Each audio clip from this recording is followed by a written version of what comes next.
নমস্কার সবাইকে, আমি শ্রুতর্ষী লিক্টোফাইলস কর্নারে সবাইকে স্বাগতম। আমি কিন্তু চলে এসেছি অগস্ট রিড র্যাপ আপ নিয়ে। গত মাসে অর্থাৎ অগস্ট মাসে আমি অনেক বই পড়তে পেরেছি। সেই এতগুলো বই পড়তে পারার কারণ কি এবং কি বই পড়ে শেষ করলাম, তার পাশাপাশি প্রত্যেকটা বইয়ের একেবারে এক লাইনে যদি কোনো জিস্ট বলতে হয় বা সেই এক লাইনে যদি সেই বইটাকে ডিনোট করতে হয়, সেইটা নিয়েও কিন্তু আমি চলে এসেছি। সব কিছু মিলিয়েই থাকছে আজকের পুরো ভিডিও, একদম স্কিপ করবেন না। প্রত্যেকটা বই নিয়ে আমি আসছি। তো শুরু করছি আজকের অগস্ট রিড র্যাপ আপের ভিডিও।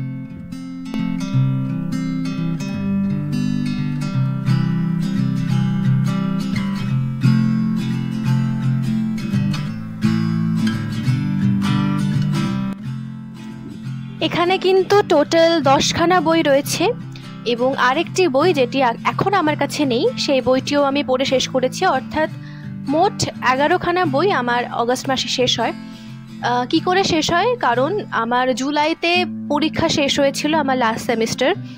তো জুলাইয়ের মাঝখান থেকে অগস্ট পুরো মাস এবং এখনো পর্যন্ত আমি সেরকমভাবে কোনো কিছু করছি না, শুধু গল্পের বই পড়ে যাচ্ছি।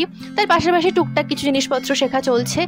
তো এই গোটা অগস্ট মাসটা আমার একেবারেই পুরো ফাঁকা ছিল এবং বেশ অনেক দিন পরে, লাস্ট আমি এত ফাঁকা সময় পেয়েছিলাম হয়তো আমার গ্র্যাজুয়েশনের পর। তো সেই এতদিন পরে এসে আবার আমি এতটা বড় ফাঁকা সময় পেলাম। তো ভাবলাম যে এই মাসটাতে আমি অনেক বই পড়ে শেষ করব এবং বিভিন্ন রকমের বই পড়ে শেষ করব। যদিও ক্রাইম থ্রিলারটা এখন একটু বেশি ক্রাইম থ্রিলার পড়া হয় আমার। তো যাই হোক, অনেক রকম বই রয়েছে, সরঞ্জিৎ চক্রবর্তীর বইও রয়েছে। তো সব মিলিয়েই আজকের এই 11টা বই।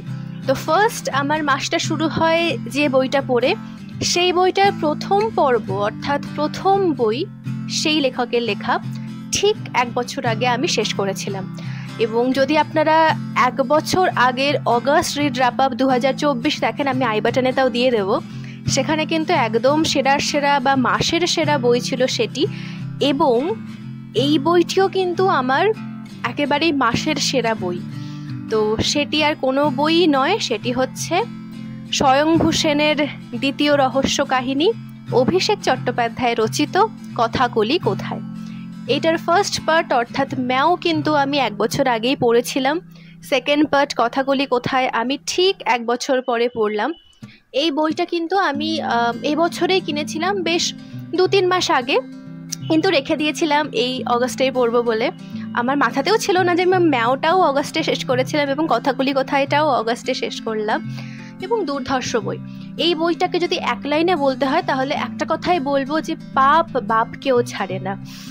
কেন বললাম কথাটা, ডেফিনেটলি বইটা পড়লে বুঝতে পারবেন। যদি একদম ছোট্ট করে বলি, এই বইটার কিন্তু ডিটেলস রিভিউ আমি খুব শীঘ্রই, সম্ভবত এই মাসেই আমি আনার চেষ্টা করব। কারণ আমার রিভিউ হয়ে গিয়েছে, ভিডিও করা হয়ে গিয়েছে, এখন রান্না চলছে, এখন আমার এডিটিং চলছে। তো এই বইটার একদম ছোট্ট যদি বলতে পারা যায় তাহলে বলা যায় এমএলএ সোমেন সরকারের মেয়ে কথাকলি সরকার কিন্তু নিখোঁজ হয়ে গিয়েছে। প্রায় 4-5 দিন হয়ে গিয়েছে, মেয়েকে পাওয়া যাচ্ছে না। সেই তদন্তের ভারী পড়ে স্বয়ংভূ সেনের ওপর। এবং শিবাঙ্গী বোসের সাথে স্বয়ংভূ সেনের কেমিস্ট্রি একটু বেশি দেখতে পাবেন এই বইতে। বইটা পড়তে পড়তে আমি লিটারালি ব্লাশ করছিলাম। আমার এত ভালো লাগছিল স্বয়ংভূ সেনের আবার একটা নতুন রহস্য কাহিনী পড়ছি দেখে।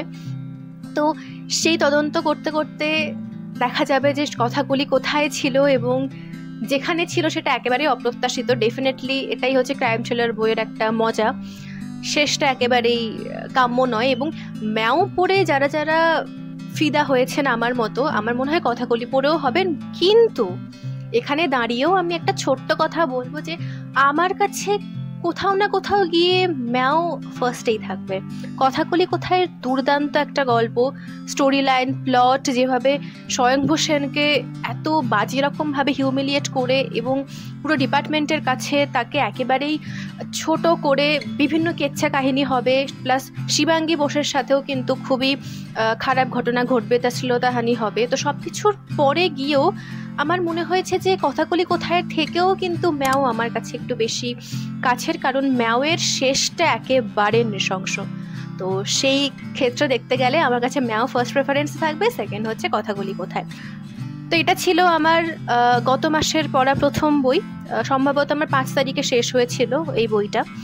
তো আমি দ্বিতীয় যে বইটি পড়েছিলাম সেটি হচ্ছে কাজল ভট্টাচার্যের লেখা মগজ দখল। এই বইটি এই মুহূর্তে আমার কাছে নেই, বাট এই বইটা পড়ার পরে আমার ভীষণ ভালো লেগেছে। কারণ মগজকে দখল করে অন্য দেশে বসে এদেশের একটি মেয়েকে, যে কিনা সেই দেশে গবেষণার জন্য গিয়েছিল, তার ব্রেন হ্যাক করা হয়।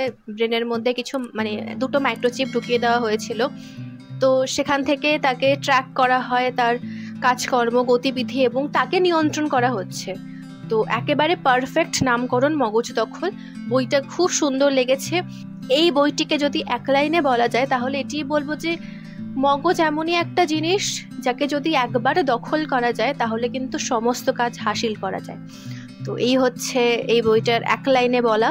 তো ডেফিনেটলি বইটা আপনারা পড়তে পারেন, খুব ভালো লাগবে। এরপরে যে বইটি পড়েছি সেটি পড়ে তো একেবারেই আলাদা অনুভূতি হয়েছে। সেটি হচ্ছে বুদ্ধদেব বসুর রাত ভরে বৃষ্টি।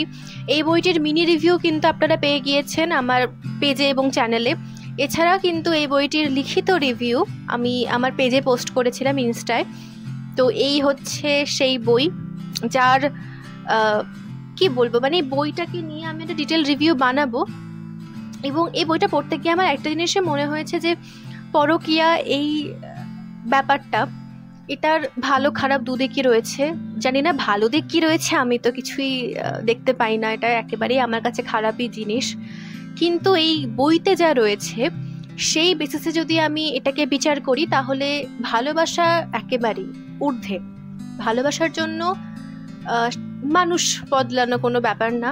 ভালোবাসাই যদি একটা মানুষের জীবনের মেইন উদ্দেশ্য হয়, সেখানে সে যার সাথে হ্যাপি, সে যার সাথে থেকে নিজের সত্তাকে খুঁজে পাচ্ছে এবং একেবারে দিনের শেষে এসে তার একদম হাসি মুখে ঘুমোতে যাচ্ছে, তো সেক্ষেত্রে দাঁড়িয়ে সেটা যদি অন্য কেউ হয়, বিবাহের পরবর্তী মুহূর্তেও যদি অন্য কেউ হয়, তাহলে সেটা একেবারেই কি বলবো ঠিকঠাক। এটা এই বইয়ের মতে। তো এক কথায় যদি বলি রাত ভরে বৃষ্টি নিয়ে, কারণ এই বইতে লেখক যেভাবে পরকীয়া কিংবা ভালোবাসাকে বর্ণনা করেছেন, সেখানে দাঁড়িয়ে একটাই জিনিস আমার মনে হয়েছে যে ভালোবাসা সবকিছুর ঊর্ধ্বে। যদি আপনারা ভালোবাসা চান তাহলে যেখানে আপনার মন চায় সেখানে যান। এই হচ্ছে এক লাইনে এই বইটার বর্ণনা। এর বেশি কিছু আমি বলছি না, এখন যখন রিভিউ করব তখনই বলবো। এছাড়াও আপনারা লিখিত রিভিউ দেখতে পারেন বা আমার শর্ট যে রিভিউ করেছিলাম সেটাও দেখতে পারেন। হয়তো ভালো লাগতেও পারে বইটা আপনাদের কাছে। আমার কাছে পার্সোনাল রেটিং যদি বলি তাহলে এই বইটাকে কত দেব, 10-এ আমি হয়তো 6 কি 6.5 দেব, বা 5-এ আমি হয়তো 3 কি 3.5 দেব, এর বেশি দিতে পারবো না। তো এই ছিল আমার থার্ড বই। ফোর্থ যে বইটা পড়েছি সেটি হচ্ছে একদম সুন্দর একটি বই, সরঞ্জিৎ চক্রবর্তীর ছাতিম।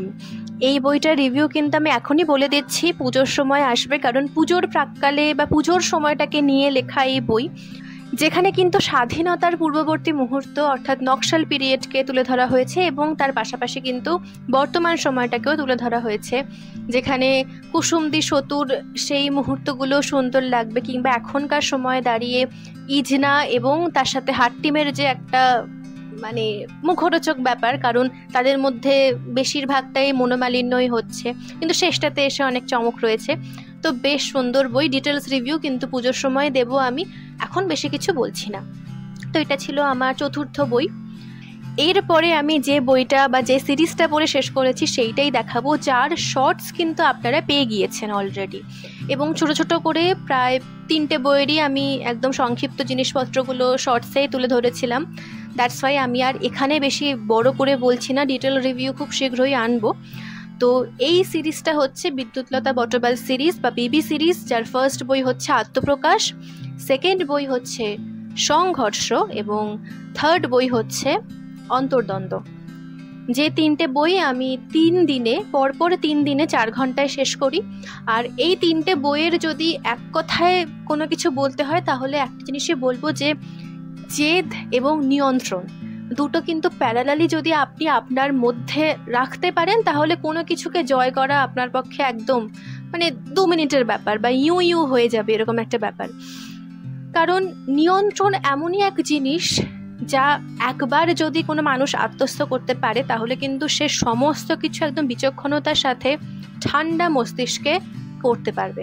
বিবি সেরকমই একটি মেয়ে যে বহু কিছু কাঠখড় পুড়িয়ে তার জীবনের বড় হয়ে ওঠা এবং নিষিদ্ধ পল্লীতে বেড়ে ওঠা, সেখানে দাঁড়িয়ে তার জীবনে নিয়ন্ত্রণ এবং জেদ এই দুটো জিনিস ছিল বলেই হয়তো সে আজকে এত কিছু করতে পেরেছে। এই বই সেই দুটো শব্দই এখানে প্রযোজ্য, নিয়ন্ত্রণ এবং জেদ, ব্যাস আর কিচ্ছু বলতে লাগবে না।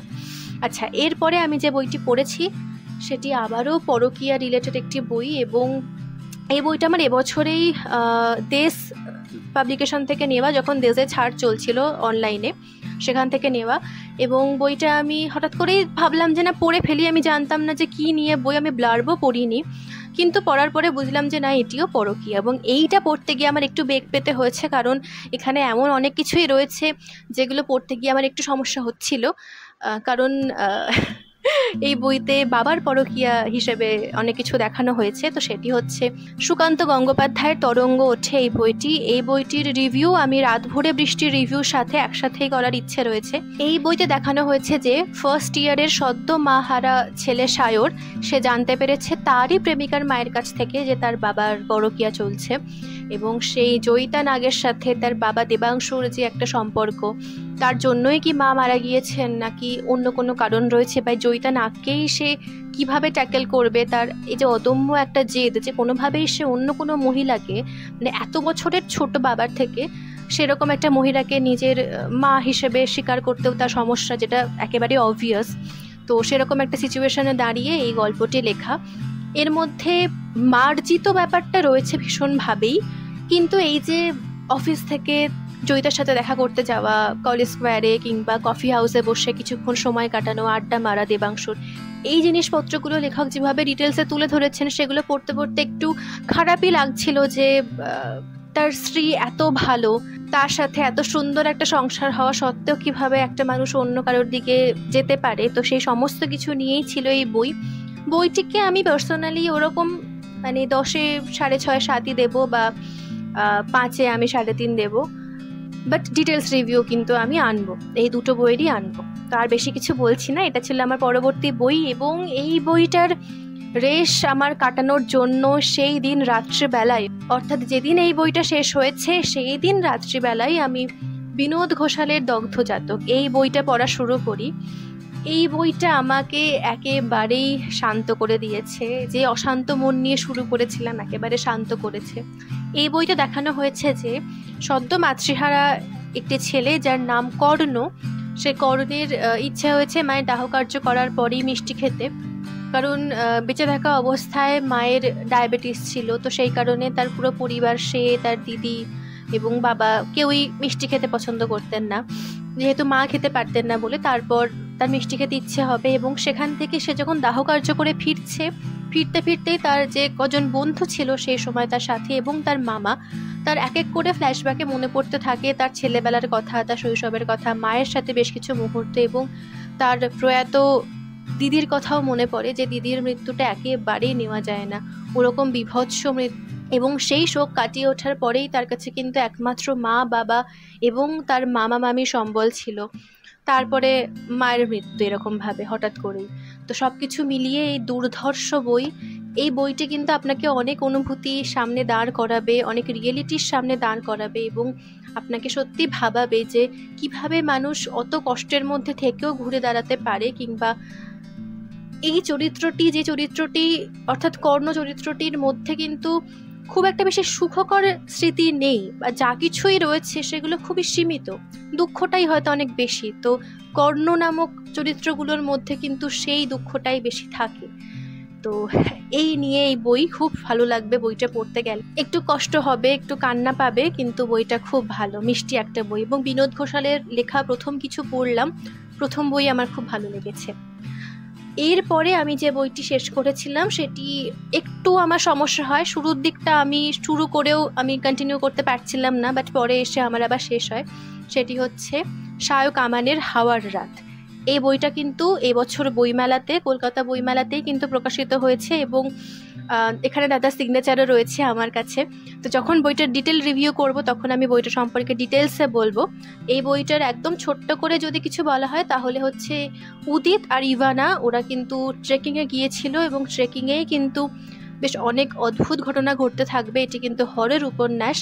তারপরে এমন এমন জিনিসপত্র আপনার চোখের সামনে আসবে যে আপনার কিন্তু একটু গা ছমছম করতে বাধ্য হবে। বইটা পড়ে আমার শেষটাতে এসে ভালো লেগেছে। এই বইটার ডিটেল রিভিউ কিন্তু আমি খুব শীঘ্রই আনবো। আর লাস্ট যে বইটা পড়েছি সেটি একদমই ছোট্ট পুঁচকে বই, সুমনদের নব্য নয়। এই বইটি একদম মানে ক্যারি করার জন্য খুব মিষ্টি বই। এই বইটার রিভিউ আমি খুব শীঘ্রই আনবো, হয়তো এই সপ্তাহে কিংবা সামনের সপ্তাহে আপনারা আমার পেজে পেয়ে যাবেন এই বইটার ডিটেল রিভিউ। তো এই বইটা নিয়েও আমি বেশি কিছু বলছি না। তো এই ছিল টোটাল আমার 11খানা বই। সব কিছু মিলেই আমার আগস্ট মাস কাটে। এবং ওই বললাম যে যেহেতু ফাঁকা সময় ছিল সেই জন্য আমার প্রত্যেকটা বই এত তাড়াতাড়ি শেষ হয়। এবং বই পড়তে পড়তে এমনই একটা অভ্যাস তৈরি হয়ে যাবে আপনার, মানে যদি আমি 1 মাসের কথাই বলি, আপনার মনে হবে যে একটা বই শেষ হচ্ছে না আরেকটা বই শুরু করি, এটাও শেষ হয়ে গেল না আরেকটা শুরু করি। এবং এটার আরও বেশি করে আপনার ইন্টারেস্টটা গ্রো করবে যদি আপনি একটা ট্র্যাক বা রেকর্ড রাখেন, যেটা আমি রাখি। সেটা আপনি যে কোনো অ্যাপের মাধ্যমেও রাখতে পারেন। আমি স্পেশালি বুক মোরি ইউজ করি, তো সেখানেও আমি রাখি। এবং তার পাশাপাশি আমি একটা ছোট্ট ডায়েরি রয়েছে, সেখানেও আমি লিখে রাখি। তো অলরেডি আমার 31টা বই কমপ্লিট এই বছরে, তো খুবই খুশির ব্যাপার স্যাপার। তো এই ছিল আমার total August read wrap up. এর মধ্যে আপনারা কোন কোন বই পড়েছেন এবং আপনাদের গোটা অগস্ট মাস জুড়ে কোন কোন বই পড়া হয়েছে অবশ্যই শেয়ার করবেন আমার সাথে। খুব শীঘ্রই আসছি সামনের সপ্তাহে অন্য কোনো বইয়ের রিভিউ নিয়ে বা ভিডিও নিয়ে। ততদিন পর্যন্ত ভালো থাকবেন, সুস্থ থাকবেন, ভালো ভালো বই পড়বেন এবং সেপ্টেম্বর মাসটাও আপনাদের খুব ভালো কাটুক। এই মাসটা পুজোর মাস, পুজো খুব ভালোভাবে এনজয় করুন আপনারা। তার পাশাপাশি যেন অবশ্যই দুর্গাপুজোর ছুটিতেও যেন একটা হলেও বই আপনার পড়া হয়, এই হচ্ছে কামনা রইল আমার। খুব শীঘ্রই আসছি আবার সামনের সপ্তাহে। ততদিন পর্যন্ত সবাইকে টাটা।